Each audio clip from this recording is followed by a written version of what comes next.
transform, the government will take up next generation reforms and build consensus with the states and stakeholders for effective implementation. It is an important policy priority for our government to ensure timely and adequate finances, relevant technologies, and appropriate training for the micro, small, and medium enterprises, MSMEs, to grow and also compete globally. Orienting the regulatory environment to facilitate their growth will be an important element of this policy mix. Aligning with the Panchamrit goals, our government will facilitate sustaining high and more resource-efficient economic growth. This will work towards energy security in terms of availability, accessibility, and affordability. For meeting the investment needs, our government will prepare the financial sector in terms of size, capacity, skills, and regulatory framework. Aspirational Districts Program. Our government stands ready to assist the states in faster development of aspirational districts and blocks, including generation of ample economic opportunities. Development of the East. Our government will pay utmost attention to make the eastern region and its people a powerful driver of India's growth.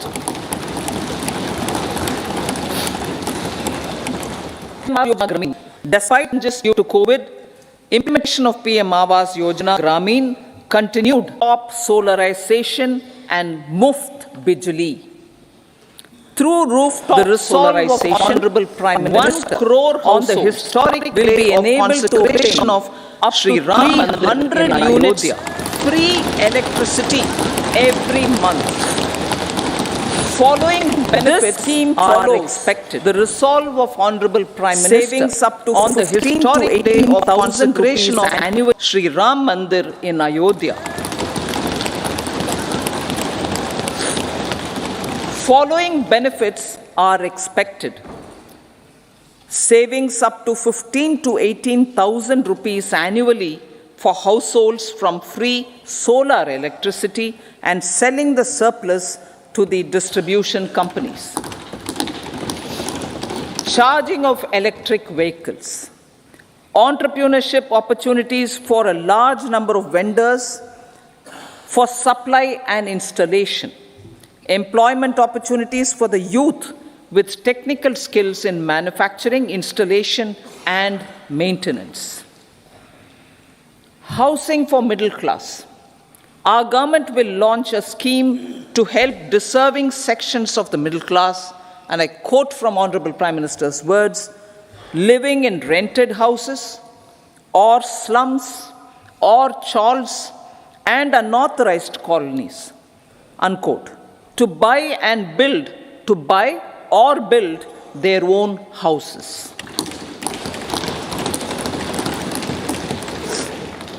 Medical colleges.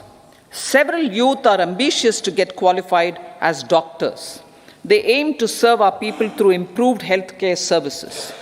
Our government plans to set up more medical colleges by utilizing the existing hospital infrastructure under various departments.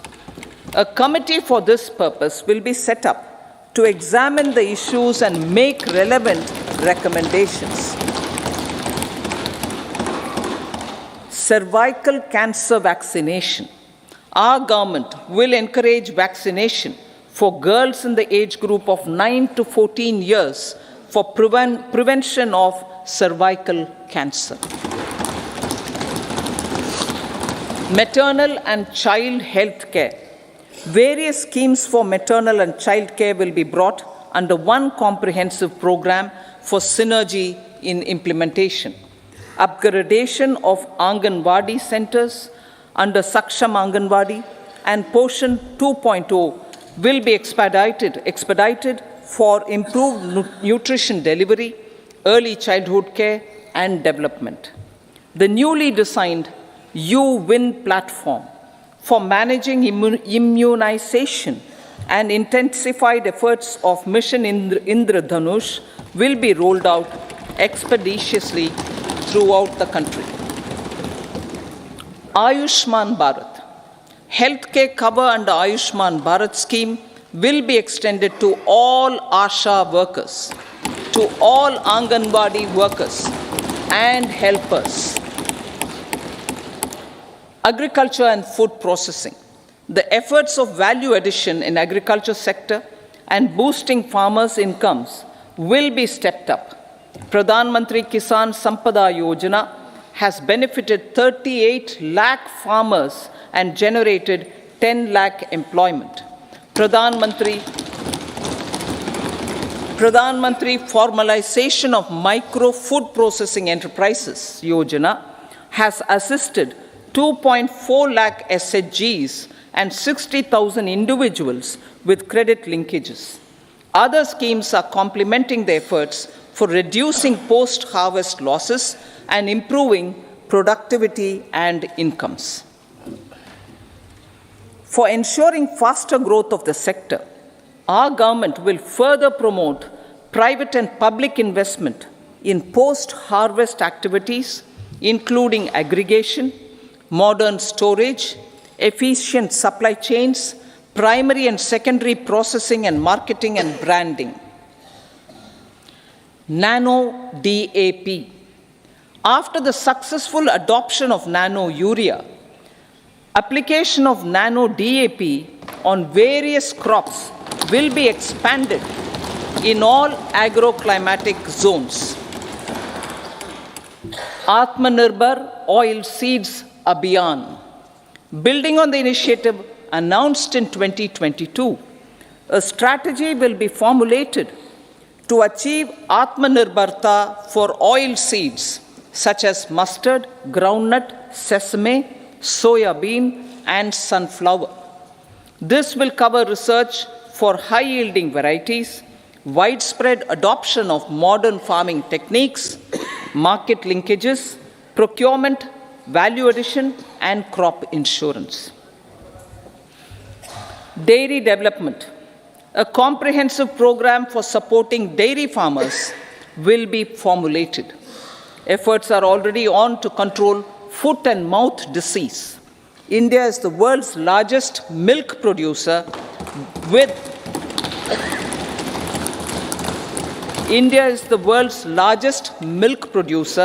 but with low productivity of milch animals. The program will be built on the success of existing schemes such as Rashtriya Gokul Mission, National Livestock Mission, and infrastructure development funds for dairy processing and animal husbandry. Matsya Sampada. It was our government which set up a separate department for fisheries, realizing the importance of assisting fishermen.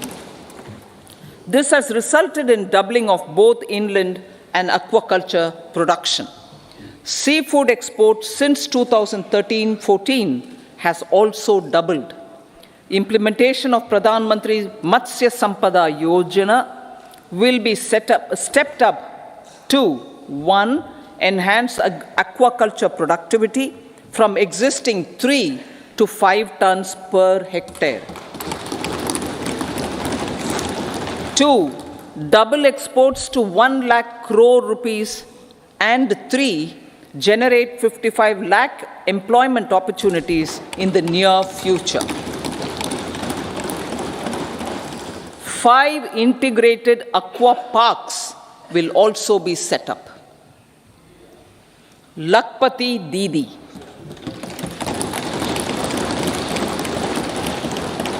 83 lakh SHGs. 83 lakh SHGs with 9 crore women are transforming rural socio-economic landscape with empowerment and self-reliance. Honorable Speaker said, their success has assisted nearly 1 crore women to become Lakpati Didi already. They are an inspiration to others. Their achievements will be recognized through honoring them. Buoyed by the success, it has been decided to enhance the target for Lakpati Didi from 2 crores to 3 crores.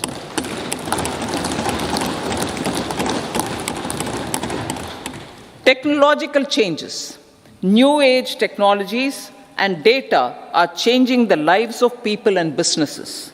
They are also enabling new economic opportunities and facilitating provision of high-quality services at affordable prices for all, including those at the bottom of the pyramid. Opportunities for India at the global level are expanding. India is showing solutions through innovation and entrepreneurship of its people. Research and innovation for catalyzing growth, employment, and development. Prime Minister Shastri, Prime Minister Lal Bahadur Shastri gave the slogan of Jai Jawan, Jai Kisan. Prime Minister Vajpayee, Atal Bihari Vajpayee ji, made that Jai Jawan, Jai Kisan, Jai Vigyan. Prime Minister Modi has furthered that to Jai Jawan, Jai Kisan, Jai Vigyan, and Jai Anusandhan, as innovation is the foundation of development. For our tech-savvy youth, this will be a golden era. A corpus of 1 lakh crore rupees will be established with 50-year interest-free loan provided. The corpus will provide long-term financing or refinancing with long tenors and low and or nil. I repeat that sentence. The corpus will provide long-term financing or refinancing with long tenors and low or nil interest rates. This will encourage the private sector to scale up research and innovation significantly in sunrise domains. We need to have programs that combine the powers of our youth and technology.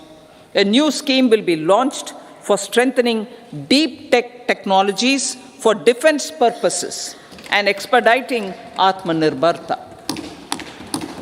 Infrastructure development.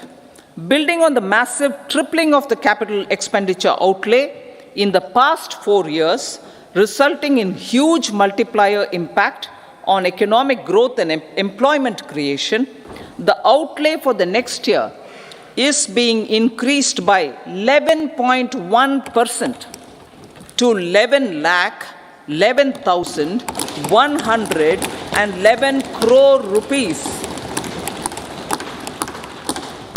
This would be 3.4% of our GDP. Railways. 3 major railway corridor programs will be implemented. These are energy, mineral, and cement corridor. Number 2, port connectivity corridors. And number 3, high traffic density corridors. The projects have been identified under the PM Gati Shakti for enabling multimodal connectivity. They will improve logistics efficiency and reduce cost. The resultant decongestion of the high traffic corridors will also help in improving operations of passenger trains, resulting in safety and higher travel speed for passengers. Together with dedicated freight corridors, these 3 economic corridor programs will accelerate our GDP growth and reduce logistic costs.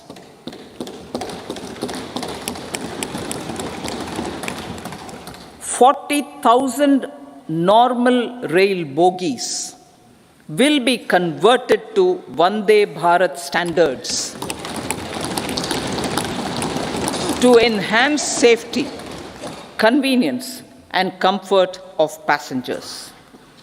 Aviation sector. The aviation sector has been galvanized in the past 10 years. Number of airports have doubled to 149. Rollout of air connectivity to Tier 2 and Tier 3 cities under UDAN scheme has been widespread. 517 new routes are carrying 1.3 crore passengers. Indian carriers have proactively placed orders for over 1,000 new aircrafts. Expansion of existing airports and development of new airports will continue expeditiously. Metro and Namo Bharat. We have a fast expanding middle class and rapid urbanization is taking place. Metro rail and Namo Bharat can be the catalyst for the required urban transformation. Expansion of these systems will be supported in large cities, focusing on transit-oriented development.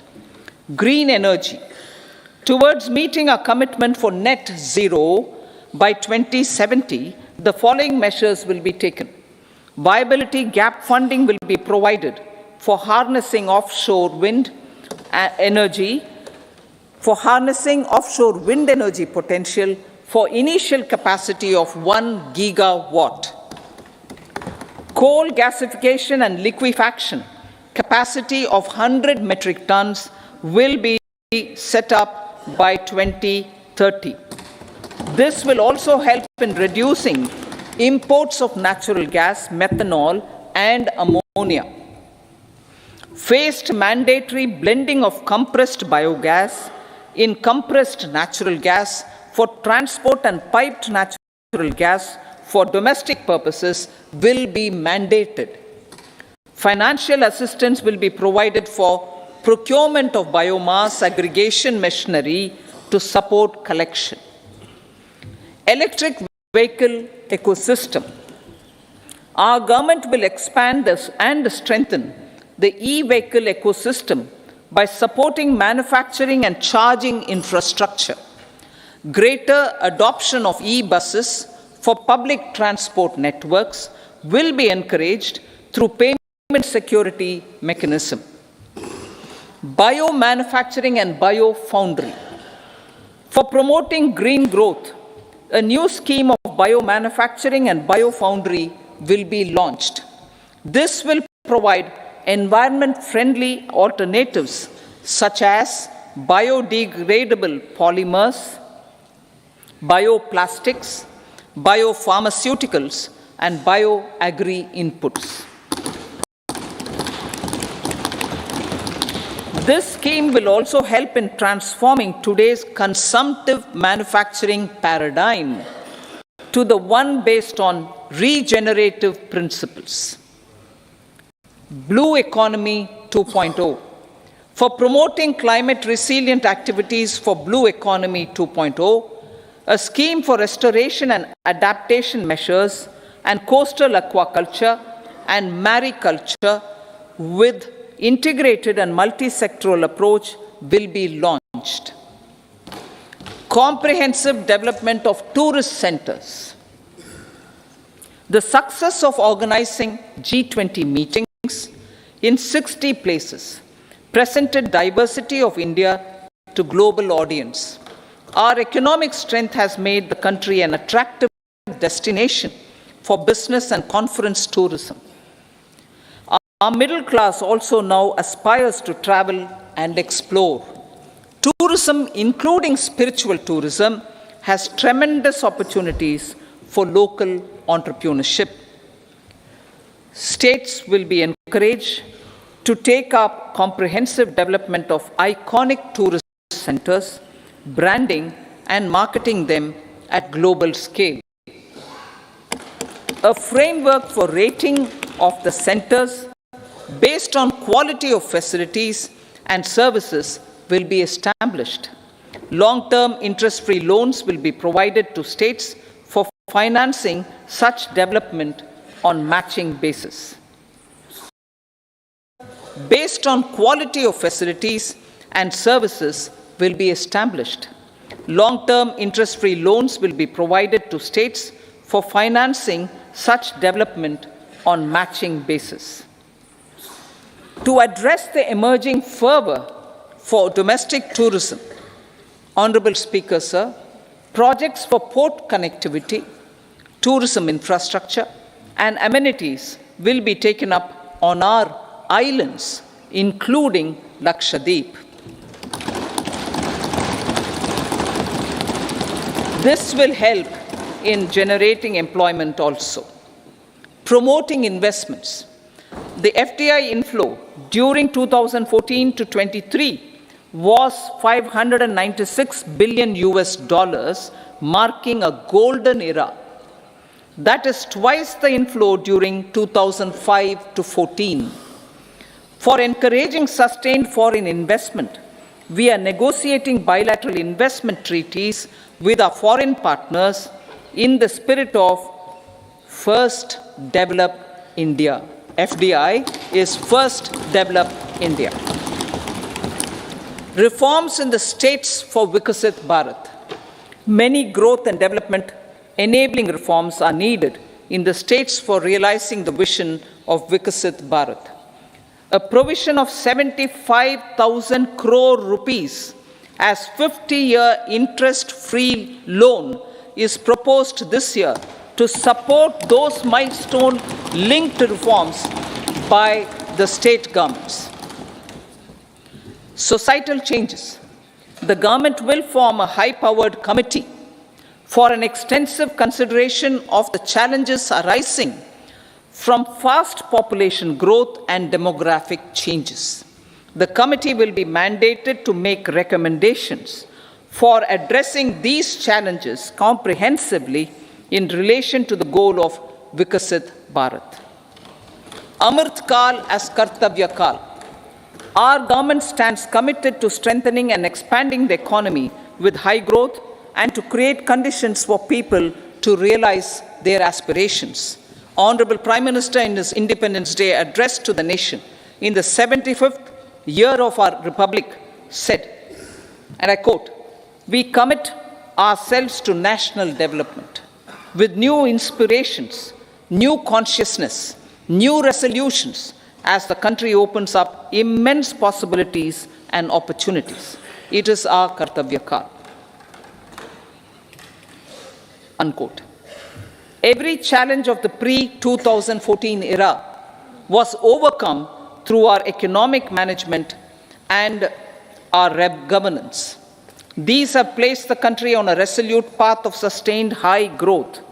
This has been possible through right policies, true intentions, and appropriate decisions. In the full budget in July, Honorable Speaker, our government will present a detailed roadmap for our pursuit of Vikasit Bharat.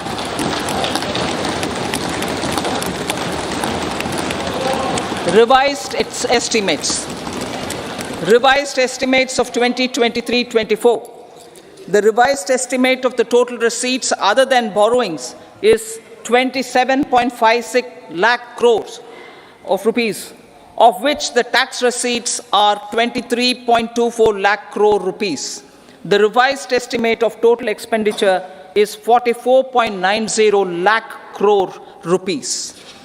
The revenue receipts at 30.03 lakh crore rupees are expected to be higher than the budget estimate, reflecting strong growth momentum and formalization in the economy. The revised estimate of the fiscal deficit is 5.8% of GDP, improving on the budget estimate, notwithstanding moderation in the nominal growth estimates. Budget estimates for 2024-25. Coming to the year 2024-25, the total receipts other than borrowings and total expenditure are estimated at 30.80 and 47.66 lakh crore rupees respectively. The tax receipts are estimated at 26.02 lakh crore rupees. The scheme of 50-year interest-free loan for capital expenditure to states will be continued this year with an outlay of 1.3 lakh crore rupees. We continue on the path of fiscal consolidation, as announced in my budget speech of 2021-22, to reduce fiscal deficit below 4.5% by 25-26.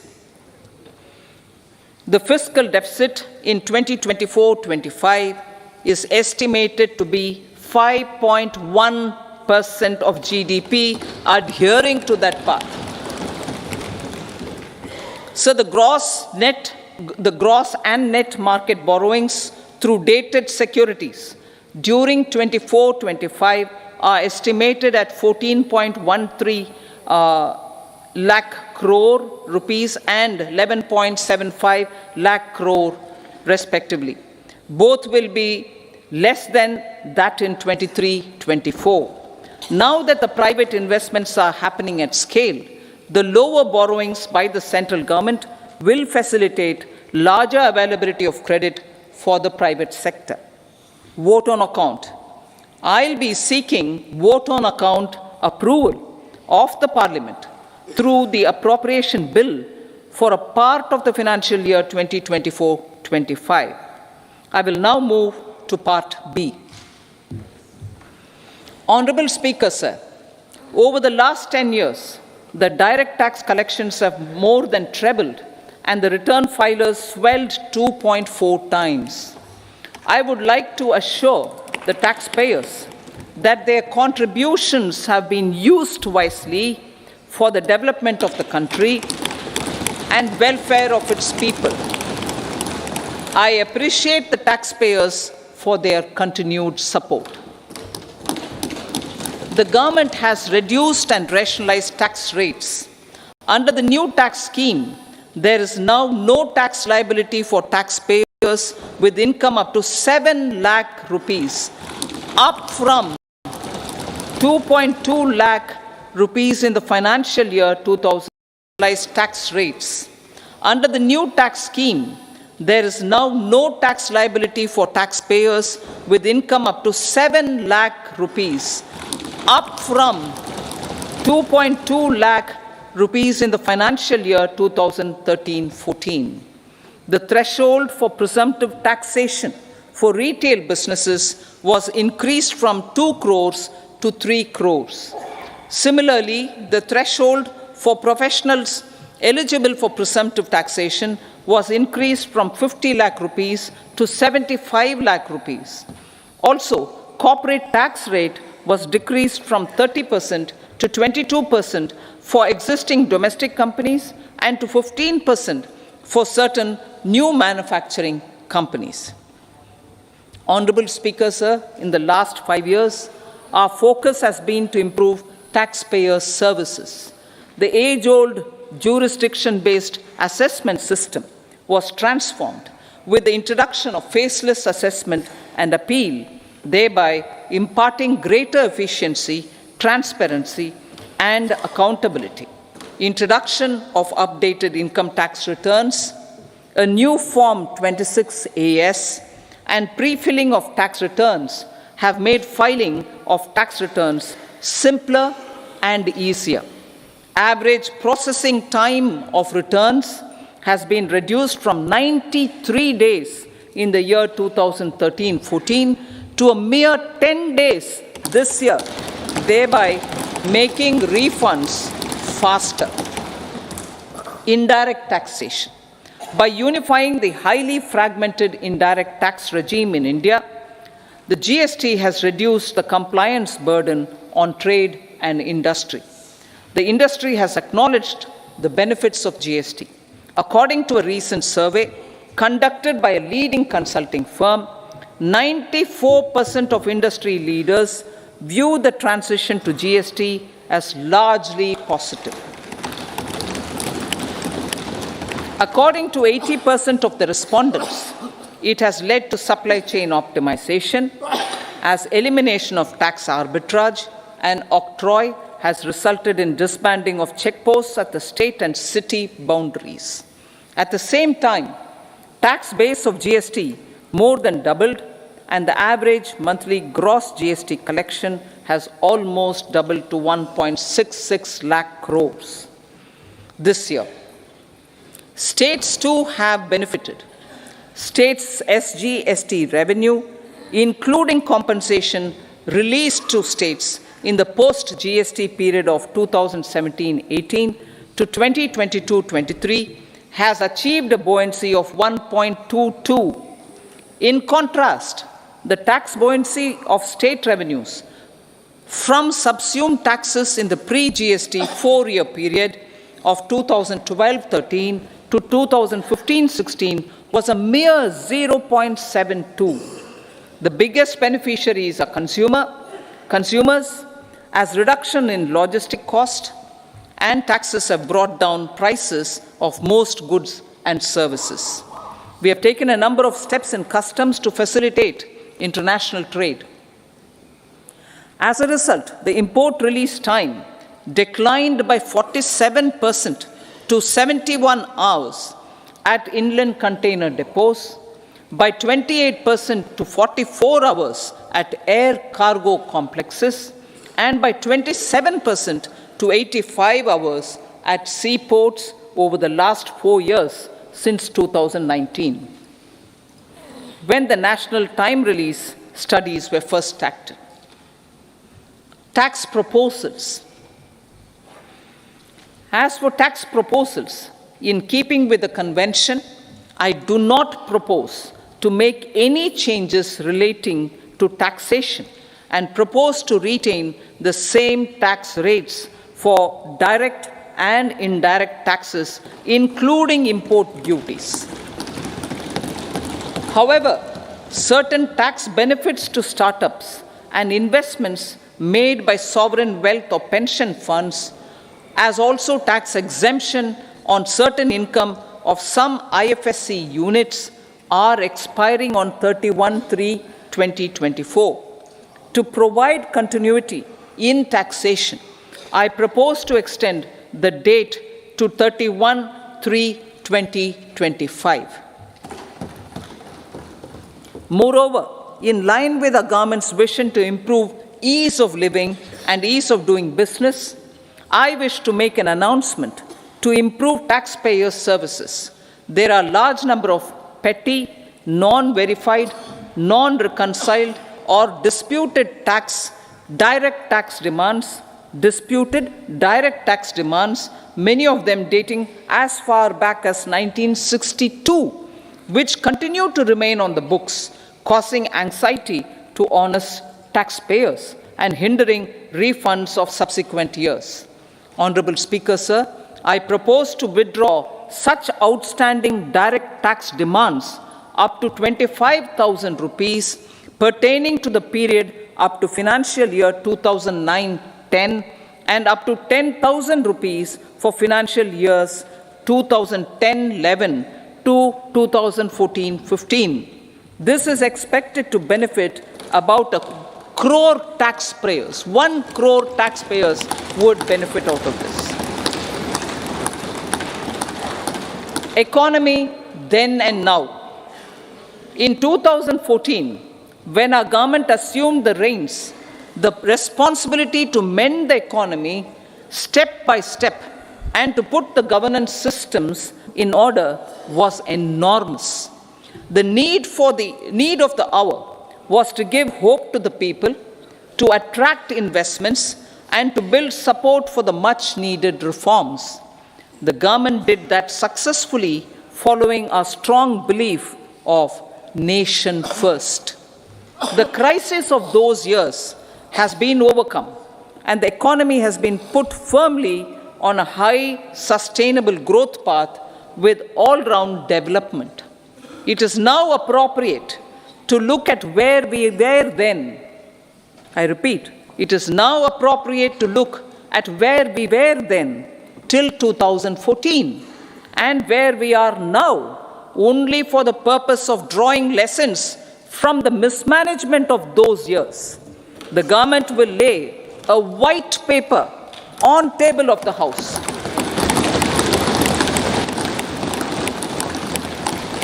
The exemplary track record of governance, development, and performance, effective delivery, and Jan Kalyan has given the government trust, confidence, and blessings of the people to realize whatever it takes, the goal of Vikasit Bharat, with good intentions, true dedication, and hard work in the coming years and decades. With this, Honorable Speaker, I commend the interim budget to this august House. Jai Hind.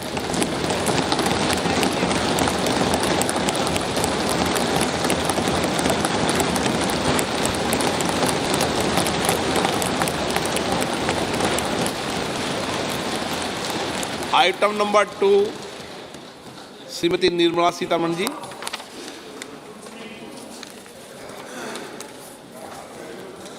Sir, with your permission, I rise to lay on the table the following statements under Section 3(1) of the Fiscal Responsibility and Budget Management Act 2003, Medium-Term Fiscal Policy cum Fiscal Policy Strategy Statement and Macroeconomic Framework Statement. Item number 3 Shrimati Nirmala Sitharaman ji. Sir, with your permission, I rise to move for leave to introduce the Finance Bill 2024. प्रश्न ये है कि विधेयक को पुनर्स्थापित करने की अनुमति प्रदान की जाए। जो सदस्य इसके पक्ष में हाँ कहें, जो सदस्य विरोध में ना कहें। मेरे